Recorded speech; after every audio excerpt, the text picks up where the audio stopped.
Family photo from 1908 comes to light, and historians are unable to explain what appears behind the child.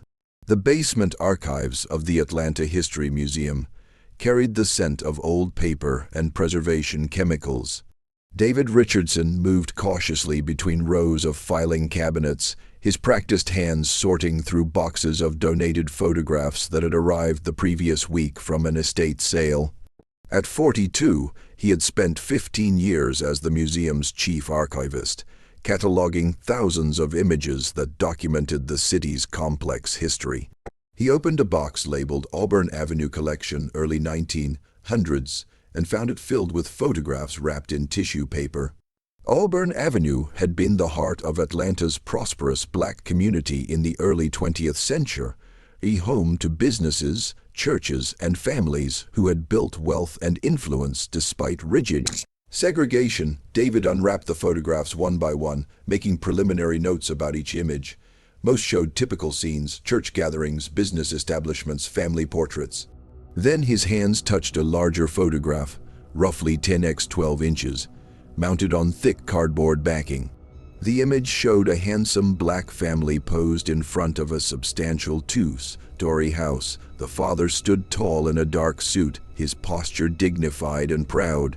The mother wore an elegant white shirtwaist and dark skirt, her hair styled fashionably. 3 children stood with them, 2 boys in matching sailor suits, and a young girl in a white dress with ribbons, perhaps 6 years old. What struck David immediately was the quality of everything in the photograph. The house behind them was well maintained, with ornate trim and a wraparound porch. The family's clothing was expensive and tailored, not the simple garments often associated with black families in historical photographs. This was clearly a family of means, of education, of status within their community. David turned the photograph over. On the back, written in careful script, "The family, Auburn Avenue, June 1908. No names, no other details." He made a note to cross-reference the address with city directories from that period, but something about the image nagged at him. He carried it to his examination table and positioned his magnifying lamp over it, studying the details more carefully. The father's hand rested protectively on his wife's shoulder. The mother's hand held the young daughter's. The boys stood straight and serious, as was common in formal photographs of the era.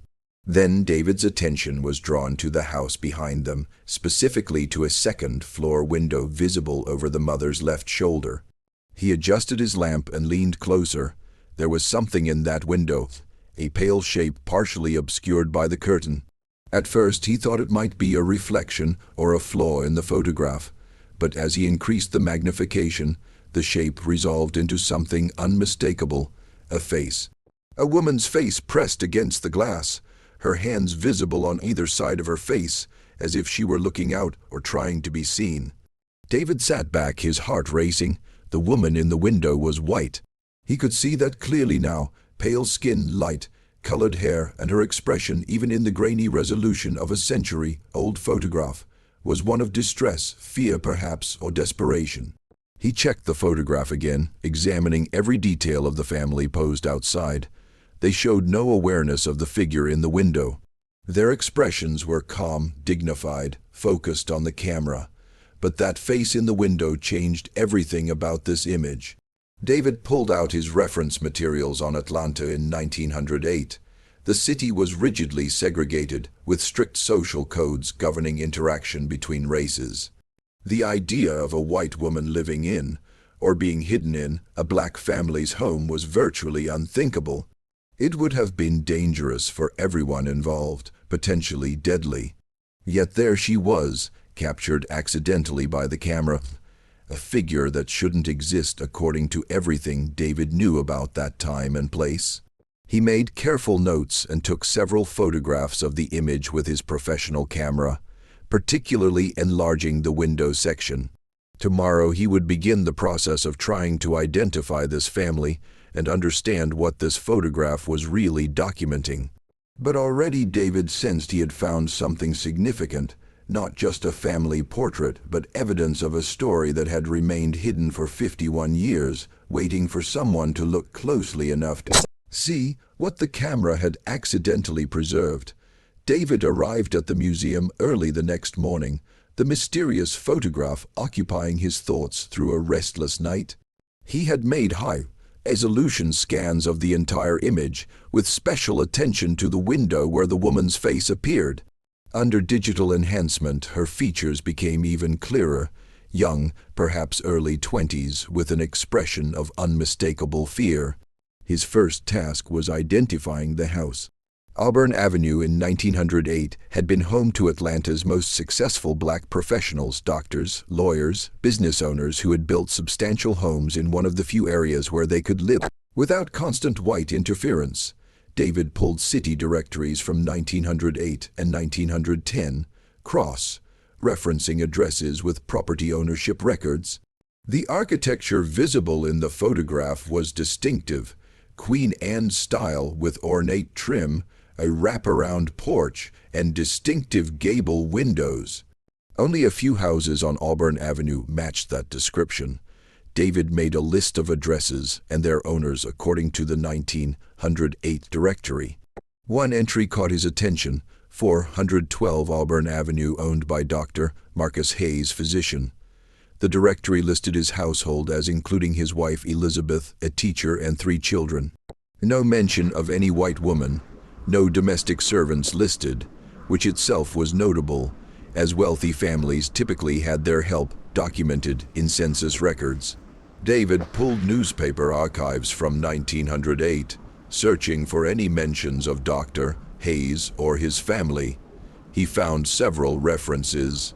Dr. Hayes had been prominent in the black community, one of only a handful of black physicians in Atlanta.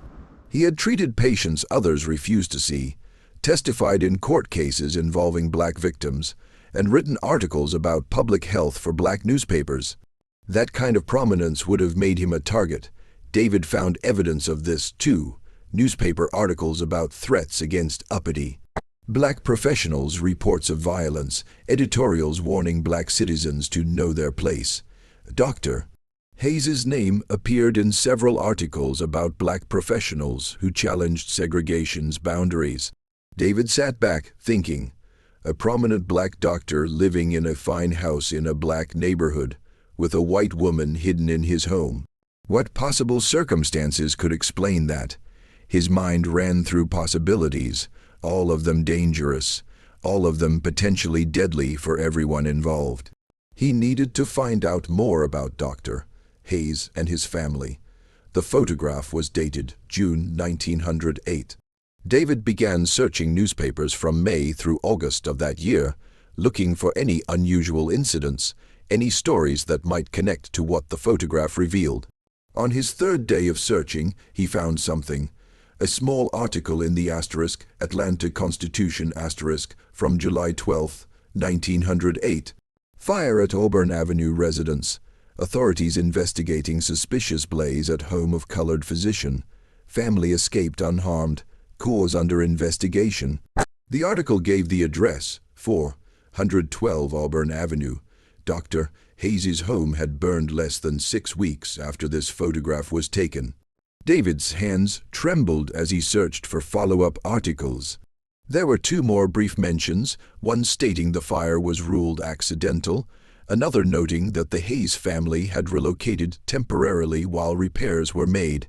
But David's historian's instinct told him there was more to the story. A suspicious blaze that was quickly ruled accidental at the home of a prominent black civil rights advocate shortly after a photograph was taken that showed a white woman hidden in the house. He needed to find descendants of the Hayes family or anyone who might remember the story that this photograph had accidentally documented. David spent the following week tracking the Hayes family through historical records. Census data from 1910 showed them still at the Auburn Avenue address with the same 3 children. By 1920, Dr. Hayes had passed away. His death certificate listed heart failure at age 52. Elizabeth Hayes continued teaching until 1935, according to school employment records. The 3 children, Marcus Jr., James, and Sarah, had all attended college. unusual for any children in that era, but particularly remarkable for black children in the segregated South. Marcus Jr. became a lawyer, James a minister, and Sarah a social worker. All three had stayed in Atlanta, building on their father's legacy of community service. David found an obituary for Sarah Hayes from 1987. She had been the last surviving child, passing away at age 85. The obituary mentioned surviving family, 3 children, 8 grandchildren, and numerous great-grandchildren. One granddaughter, Dr. Patricia Hayes, was listed as a professor at Spelman College. David's heart leaped. She might still be alive, still teaching.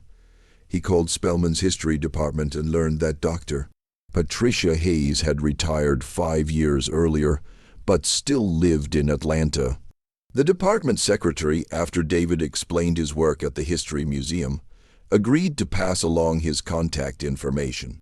Dr. Hayes called him that evening. Her voice was warm but cautious. The secretary said, "You found a photograph of my great-grandparents." "I believe so," David said carefully. Dr. Marcus Hayes and his family, taken in front of their Auburn Avenue home in June 1908.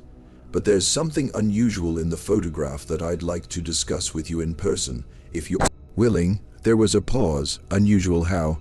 "I'd rather show you," David said. "It's something that raises questions about what was happening in your great-grandfather's household that summer. Historical questions that I think you might be able to help me understand." They agreed to meet the next day at the museum. David spent the evening preparing, making prints of the full photograph and detailed enlargements of the window where the woman's face appeared. He gathered all the research he had compiled about Dr. Hayes, the fire, and the family's history. Dr. Patricia Hayes arrived promptly at 10:00. She was a woman in her 60s, with the same dignified bearing David had noticed in the original family photograph. He led her to a private viewing room where he had laid out the materials. "This is your great-grandfather's family," he said, showing her the photograph. Patricia leaned over it, her expression softening. "I've never seen this picture. My grandmother Sarah spoke about her childhood, but photographs were rare. They lost many possessions in a fire." She looked up sharply. "You mentioned something unusual." David showed her the enlargement of the window. Patricia stared at it for a long moment, her face going pale. "Is that a white woman?" David confirmed. "In the second-floor window of your great-grandfather's house, visible in the background of this family portrait. I've researched extensively, and there's no record of any white person living in or working for your great-grandfather's household, yet she's clearly there and her expression suggests distress." Patricia sat down heavily. She was quiet for so long that David began to worry he had upset her. Then she spoke, her voice barely above a whisper. "My grandmother told me a story once when I was in college studying history. She made me promise never to repeat it while certain people were still alive, but everyone from that generation is gone now." She looked up at David. "She said her father saved a white girl's life in 1908, and it nearly destroyed their family." Patricia Hayes pulled a small notebook from her purse, the kind academics carry everywhere. She flipped through pages of handwritten notes, clearly gathered over years of family history research.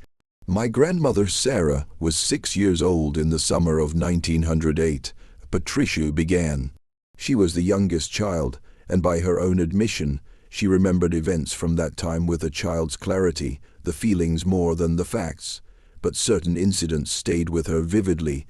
David pulled out his own notebook, ready to document everything Patricia shared. "In May of 1908, a white man named Harold Garrett came to my great-grandfather's medical office late at night. This was highly unusual. White people didn't typically seek treatment from black doctors, and they certainly didn't come after hours, but Garrett was desperate. His daughter, Anne, had attempted suicide by swallowing poison. He couldn't take her to a white hospital or doctor because the circumstances were suspicious, and he feared legal consequences." Patricia's voice hardened. "The circumstances were that Harold Garrett had been beating his daughter for months, trying to force her into a marriage with a business associate. Anne had refused, and he had become increasingly Violent, the suicide attempt was her way out. David felt sick. Your great-grandfather treated her. He saved her life, but in doing so he saw the evidence of long-term abuse, broken bones that had healed incorrectly, scars, malnutrition. Anne was terrified of returning home. She begged my great-grandfather to help her escape, so he hid her.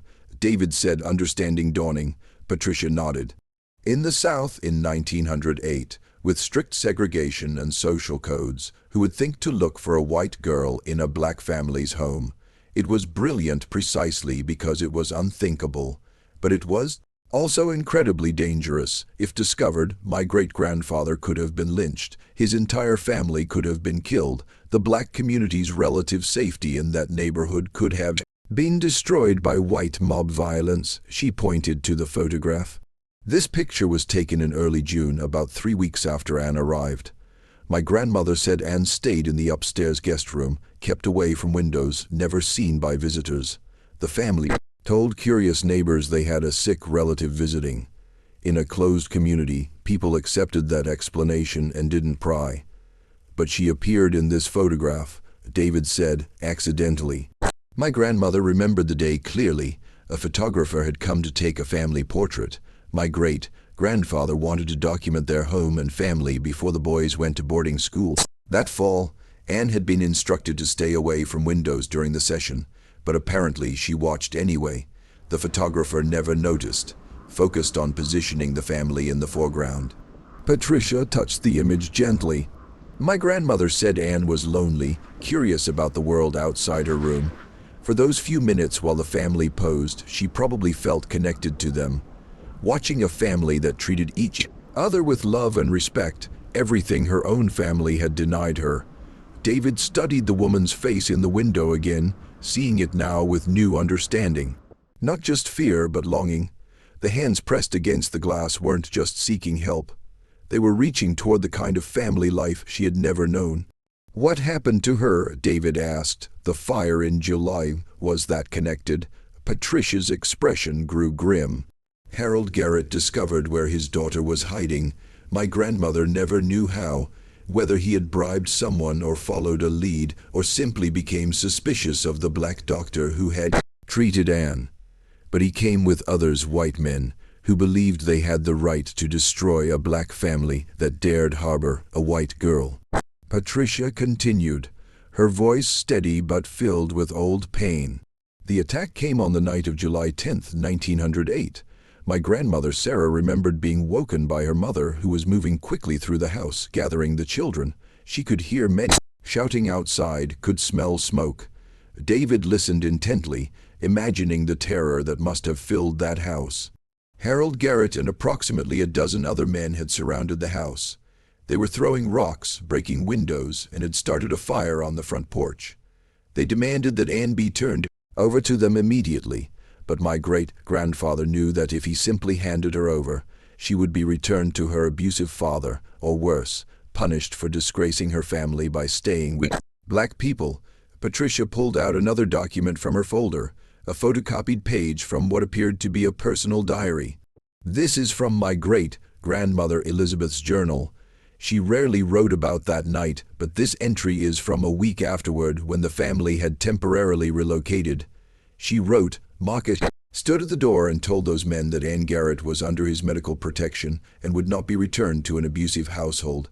They laughed at him, a black man speaking of rights and protection to white men, but he didn't move.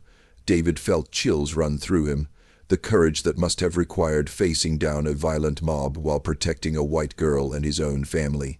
The fire was spreading quickly. Patricia continued, but something unexpected happened. The black community responded. My grandmother said she remembered looking out the back window and seeing neighbors arriving, dozens of them. Maybe over 100 men and women from Auburn Avenue and the surrounding blocks, coming with buckets of water, with determination, with the understanding that if this family was destroyed, none of them were safe. They fought the fire and confronted the mob, David asked. More than that, several of the men were veterans, had served in the Spanish-American War. They came armed and made it clear that burning this house would not go unopposed. The white mob hadn't expected organized resistance. They had thought they could terrorize one black family without consequence. Patricia's voice filled with pride. My great-grandfather had earned immense respect in that community.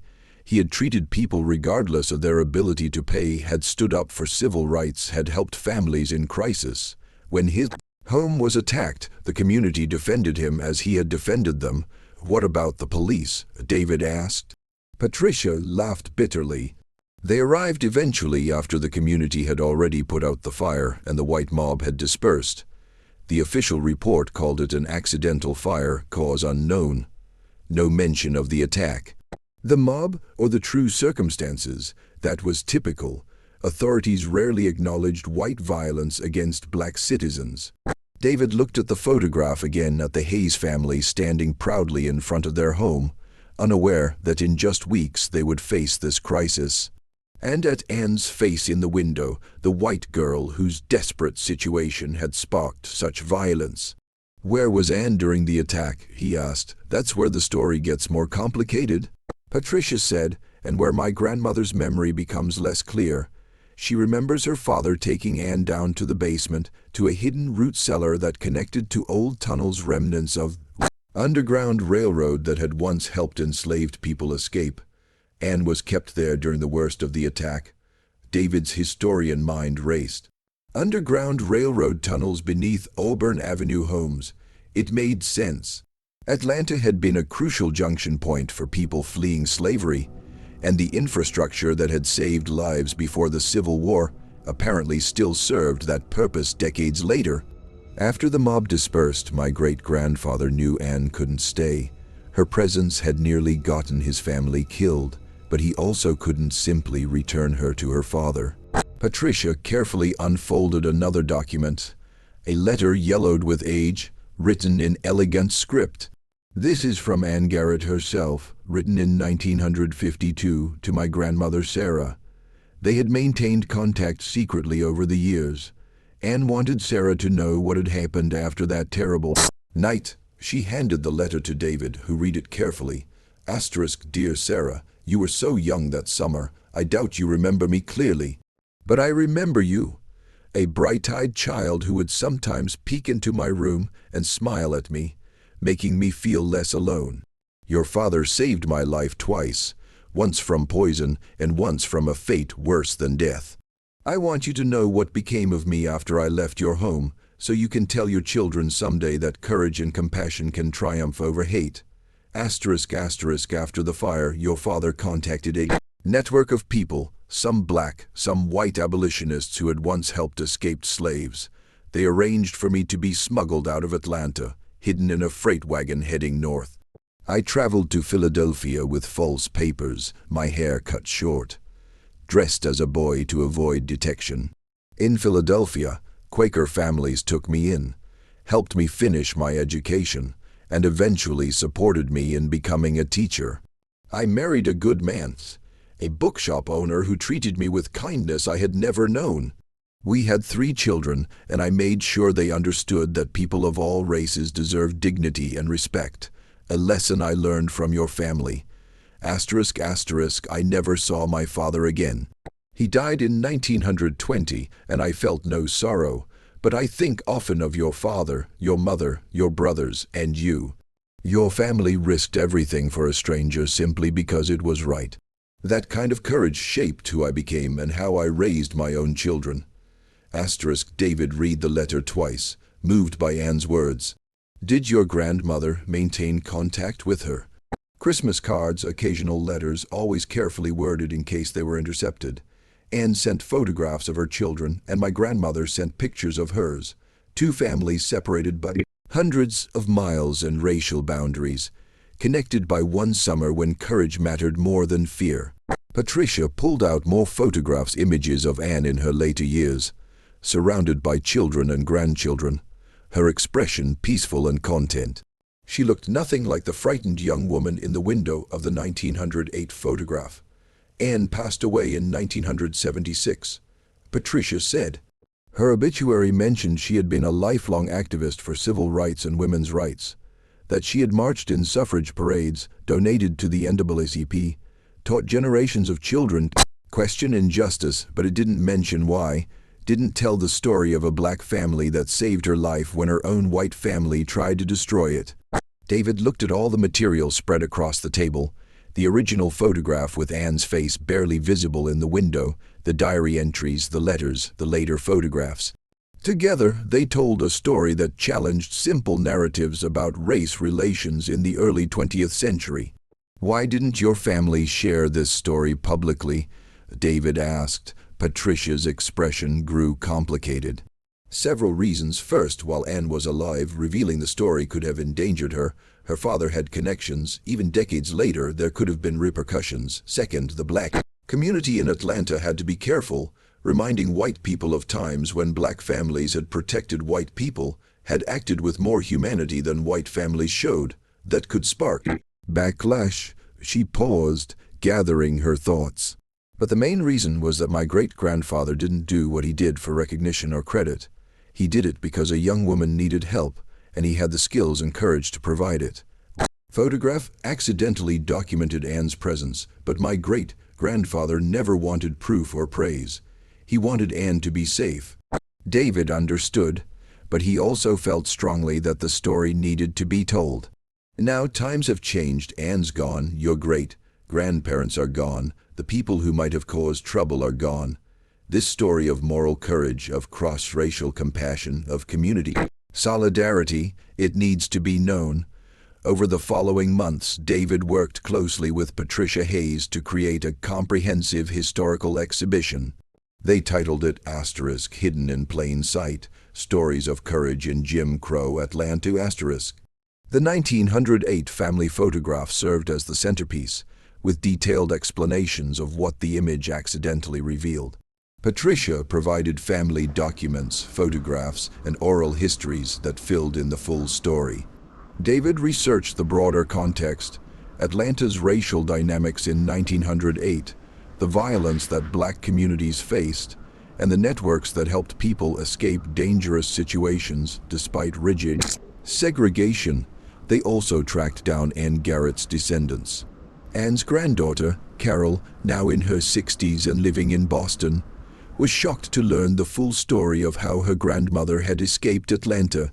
Grandmother told us she'd run away from an abusive home, Carol said during a phone call with David and Patricia.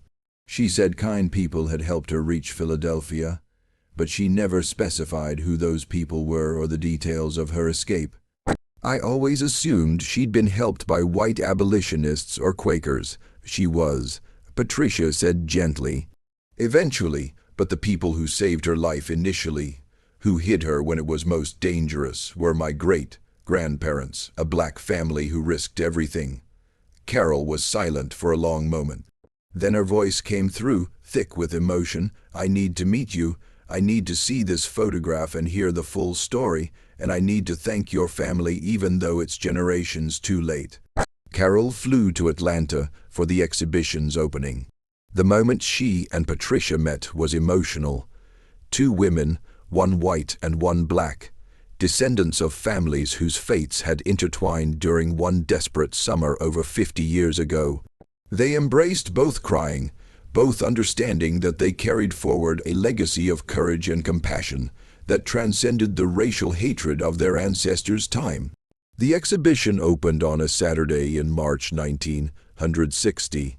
The timing was significant. The sit-in movement had begun in Greensboro just 2 months earlier, and Atlanta's own student activists were organizing protests against segregated lunch counters. The story of Dr.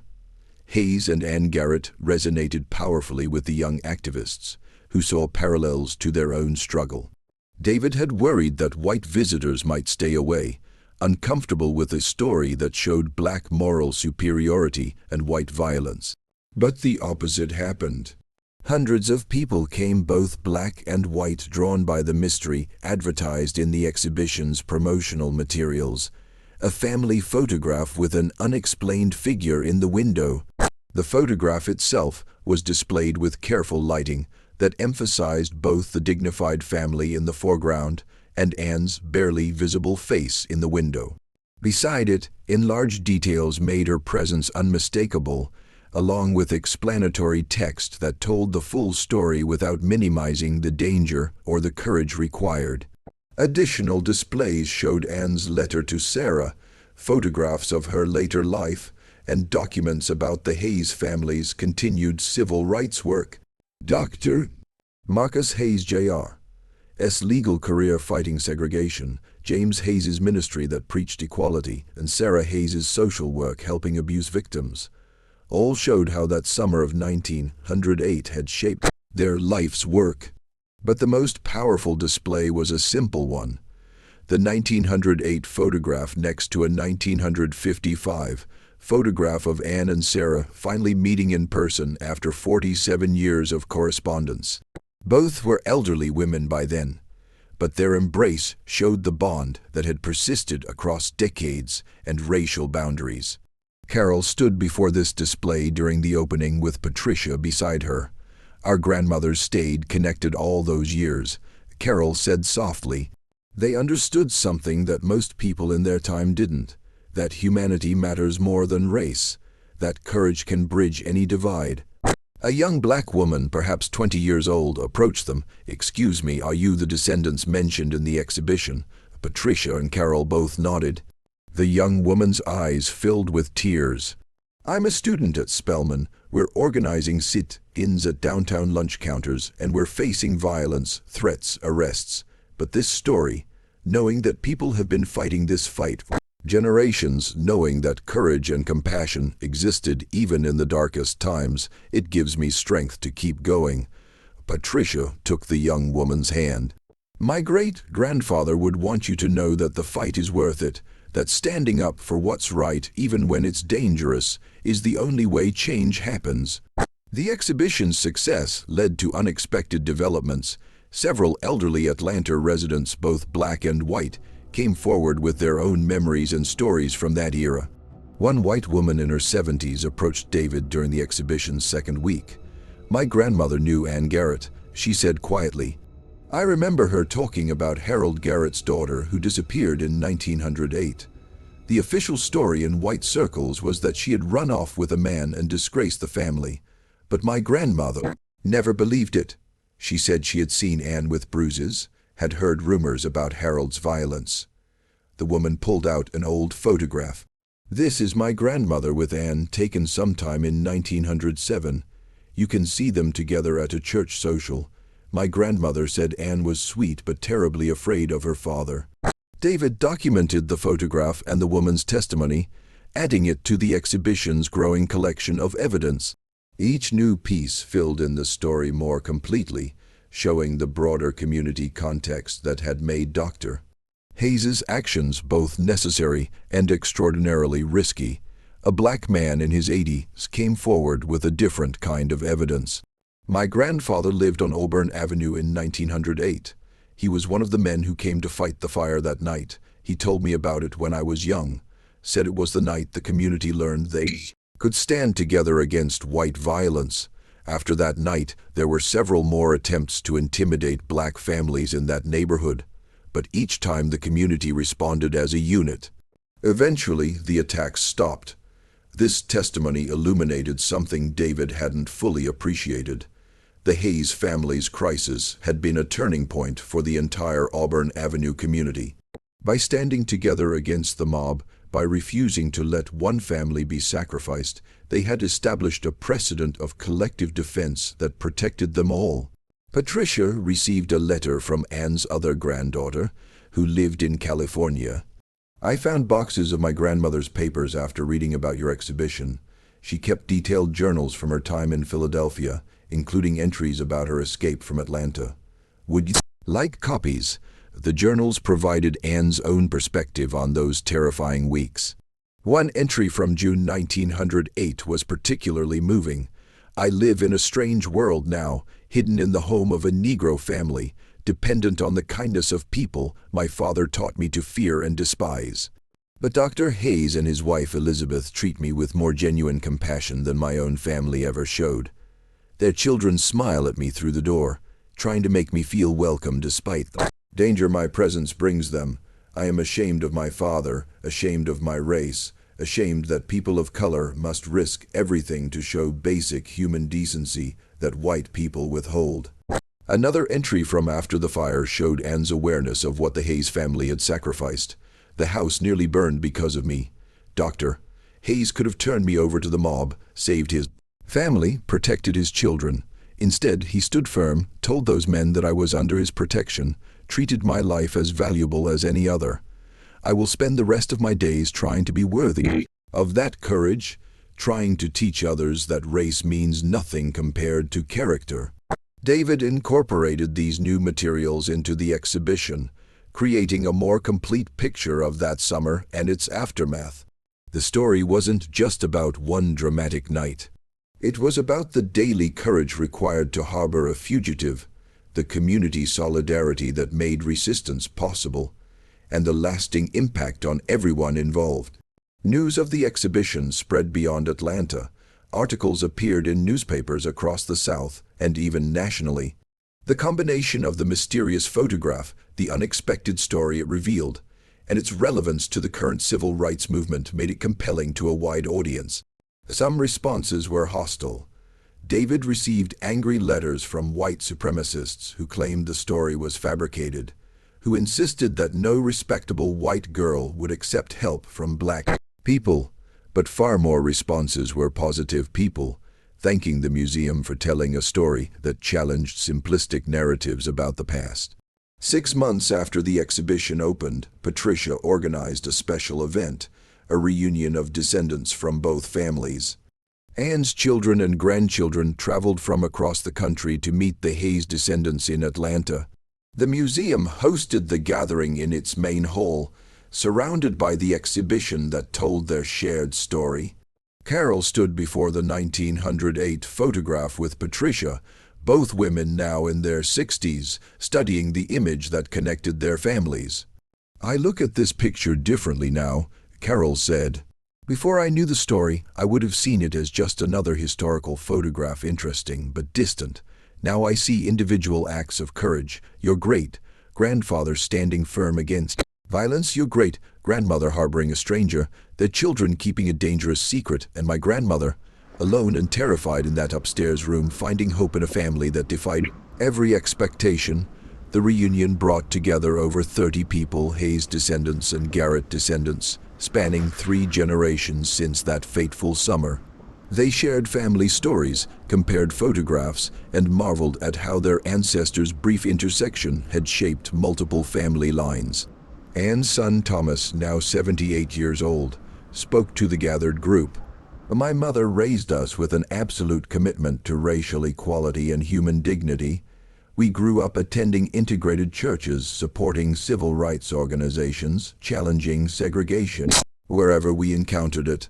I always knew her convictions came from personal experience, but she never shared the details. Now I understand. She had been saved by a black family when her own white family tried to destroy her. That experience shaped everything she believed and everything she taught us." Marcus Hayes, Roman 3 Dr. Hayes's great-grandson and Patricia's cousin, responded, "Our great-grandfather never sought recognition for what he did. He saw a person in need and responded with the skills and courage he had. That's the legacy he passed down, that moral courage sometimes requires risk, and that doing what's right matters more than doing what's safe." The younger generation asked questions, trying to understand a world so different from their own experiences. A great-great-granddaughter of Anne's, perhaps 16 years old, asked, "Why did the white community react so violently? It was just one girl being helped." Patricia answered thoughtfully, "In the Jim Crow South, the entire social system was built on maintaining racial hierarchy. White people were supposed to be superior in every way, morally, intellectually, socially. A black family demonstrating greater humanity and courage than white families challenged that entire system. Harold Garrett and the mob weren't just trying to retrieve one girl. They were trying to punish any challenge to racial supremacy." David had been documenting the reunion with photographs and audio recordings. The museum planned to create an oral history archive, preserving these conversations for future researchers. As he watched the two families connect, sharing meals, exchanging contact information, making plans to stay in touch. He felt the profound significance of what the exhibition had accomplished. The 1908 photograph had spent over 50 years in obscurity, its secret hidden in plain sight. Anne's barely visible face in the window had gone unnoticed by countless people who might have glanced at the image without really seeing it. But now, because David had looked closely and Patricia had shared her family's story, that photograph had become a bridge connecting past and present, challenging assumptions and honoring courage that had been deliberately hidden. Before the reunion ended, the families made a collective decision. They would establish a scholarship fund in honor of Dr. Marcus Hayes and Anne Garrett, supporting students who demonstrated commitment to civil rights and social justice. The fund would ensure that the legacy of courage from that summer of 1908 would continue to impact future generations. The exhibition, hidden in plain sight, ran for 18 months at the Atlanta History Museum, far longer than initially planned. Over 50,000 visitors saw it. The photograph of the Hayes family with Anne's mysterious presence in the window became one of the most reproduced historical images from the Jim Crow era. David published a scholarly article about the photograph and the story it revealed, which was picked up by history journals and textbooks. Educators across the country began using the image to teach students about the complexity of race relations in the early 20th century, showing that resistance, solidarity, and cross-racial compassion existed even in the darkest periods. Patricia Hayes retired from teaching at Spelman but continued to give lectures about her great-grandfather's legacy. She often brought Carol with her, and the two of them became close friends, their bond echoing the connection their grandmothers had maintained across decades. People often think of civil rights history as beginning in the 1950s and 60s, Patricia would tell audiences. But this photograph proves that Black people were fighting for dignity and justice long before that, and that some white people were brave enough to stand with them despite enormous personal risk. The scholarship fund established by the Hayes and Garrett descendants grew substantially, eventually supporting dozens of students pursuing degrees in law, social work, education, and activism. Each scholarship recipient learned the story behind the fund, the summer when a Black family and a white girl defied the racial codes of their era, and the courage that choice required.